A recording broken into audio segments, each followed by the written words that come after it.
तो hello guys केमिति अछंती आपण समस्ते आशा करूँ आपण समस्ते भलरे थिबे। तो गाइस आज वीडियो आम देखा बाबर आजम एवं विराट कोहली टी20 आई लास्ट 50 इनिंग रे केते रन करछंती केते तांकर एवरेज स्ट्राइक रेट सब देखा ए वीडियो रे।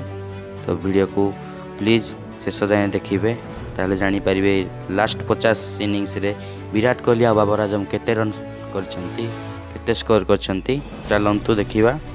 विराट कोहली और बाबर आजम टोटाल इनिंग्स 50-50 खेलते। तो विराट कोहली 50 इनिंग रे रन बाहरी 1754 रन। ये बाबर आजम बाहरी 1838 रन। विराट कोहली बाबर आजम आगे अच्छा।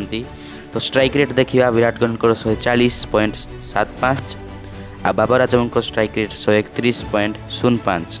एवरेज जो देखा लास्ट 50 इनिंग रे विराट कोहली आ बाबर आजम तारे विराट कोहली अच्छी 48.75 बाबर आजम 39.10 आउ हाईएस्ट स्कोर करछंती लास्ट 50 टी20 आई रे विराट कोहली करछंती 122 बाबर आजम भी 122 सेम अछंती। आउ जदि देखिबा शतक बा अर्धशतक रे ताले विराट कोहली लास्ट 50 इनिंग रे गोटे शतक 15टी अर्धशतक करछंती एवं बाबर आजम लास्ट 50 इनिंग रे गोटे शतक 20टी अर्धशतक करछंती।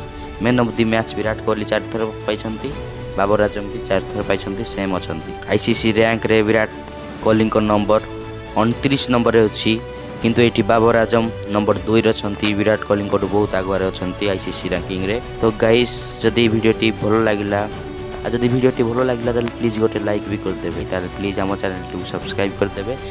धन्यवाद।